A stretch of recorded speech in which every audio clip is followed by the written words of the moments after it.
O silêncio de uma partida de xadrez é uma mentira. Por trás do rosto sereno de Faustino Ouro, existe um barulho ensurdecedor. O som de um recorde mundial correndo contra o relógio. Faltam apenas 9 dias para o mestre do xadrez fazer história. Mas como o cérebro de um menino de 12 anos lida com uma pressão que esmagaria a maioria dos adultos? No vídeo de hoje, vamos entender como a psicologia explica a blindagem emocional de Faustino e como você pode usar as mesmas técnicas para não travar na sua próxima partida decisiva. Para entender o que Faustino está sentindo, a gente precisa olhar para dentro do cérebro. Imagine que o seu cérebro tem um sistema de alarme chamado amígdala. Ele é responsável por nos manter vivos em situações de perigo.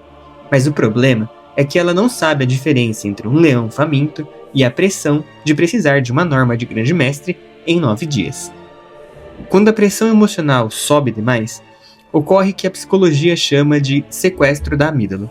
Basicamente, o seu sistema emocional assume o controle e desliga parcialmente o seu córtex pré-frontal, que é justamente a área que você usa para calcular variantes, prever os lances do oponente e manter a calma. Sabe aquela sensação de olhar para o tabuleiro e não conseguir ver um lance óbvio?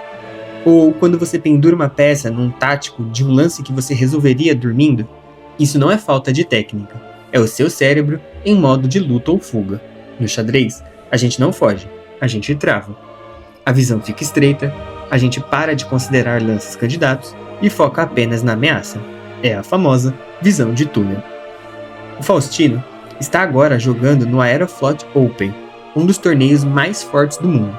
Cada adversário ali é um predador técnico. Se ele deixar a pressão do recorde ativar esse alarme interno, o cálculo preciso, que o transformou em um fenômeno mundial, pode simplesmente sumir.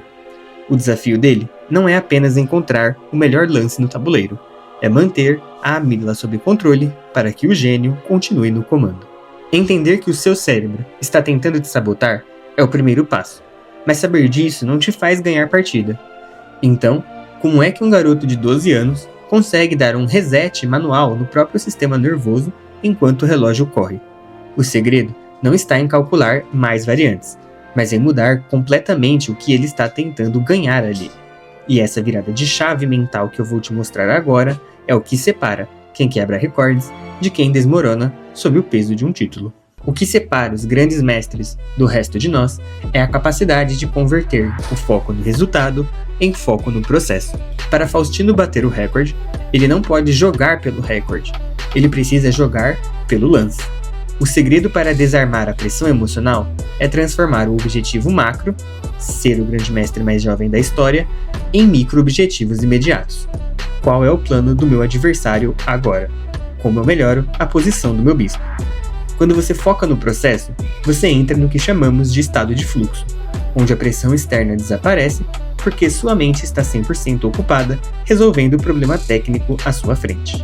Mas eu sei o que você está pensando, que falar é fácil, mas na hora que o relógio aperta e o coração dispara, como é que eu forço o meu cérebro a voltar para o processo? Existe um botão de emergência físico que muitos profissionais usam, e o Faustino tem os rituais dele. Eu vou te ensinar agora uma técnica comportamental de ancoragem para você dar um reset emocional no meio da partida, mesmo que o mundo esteja desabando ao seu redor. Saber que você está sob pressão é uma coisa, mas como é que você consegue conter a ansiedade no meio da partida? A resposta está na ancoragem. No xadrez, a gente precisa de um botão de reset, um estímulo físico que avisa ao seu cérebro: saia do futuro, saia do medo e volte para o tabuleiro. Muitos grandes mestres têm pequenos rituais que parecem tiques, mas são âncoras. Pode ser ajustar milimetricamente os óculos, girar uma peça na mão, ou até a forma como você se senta na cadeira. Quando você treina o seu cérebro para que esse movimento signifique concentração total, você cria um atalho neural. Sempre que um jogador ajeita a postura ou respira fundo antes de um lance crítico, ele está forçando o sistema nervoso a se recalibrar. Se você sente que o sequestro da amígdala começou, sua mão está suando e que o cálculo está ficando confuso, use a técnica que os enxadristas de elite utilizam, a respiração em caixa. Funciona assim: inspire em 4 segundos, segure por mais 4, expire em mais 4 e mantenha vazio por mais 4. Isso envia um sinal biológico direto para o seu cérebro de que não há perigo real. Se você está respirando com calma, o seu alarme de sobrevivência desliga e o seu córtex pré-frontal assume o controle. Dominar essas técnicas é o que permite que Faustino Ouro continue lutando em Moscou enquanto o relógio da história faz tic-tac. Mas existe um último segredo, algo que vai muito além da biologia e da técnica. É a forma como você lida com o que acontece se o resultado não for o que você esperava. E é nessa mentalidade final que o Faustino realmente se torna o mestre do xadrez, independentemente do recorde. E eu vou te contar agora porque isso é o que realmente define um campeão. O relógio do Faustino Ouro está correndo e o prazo de 11 de março está logo aí. Mas aqui está o segredo que a maioria ignora. Se o recorde vier, será histórico. Se não vier, o Faustino continua sendo o fenômeno que encantou o mundo. Sabe por quê? Porque a verdadeira maestria não está no título de grande mestre, mas na resiliência emocional de quem consegue sentar diante de um tabuleiro sob essa pressão enorme e ainda assim encontrar alegria no jogo. No xadrez, assim como na vida, a gente costuma se definir pelo nosso rating ou pelas nossas vitórias. Mas quando você vincula sua identidade ao seu resultado, você se torna escravo da ansiedade. O Faustino nos ensina que para ser um gigante, você precisa proteger a criança que começou a jogar por amor. Proteja sua mente, use as técnicas de ancoragem, foque no próximo lance e lembre-se, você é muito mais do que a pontuação que aparece na tela do seu computador. E você?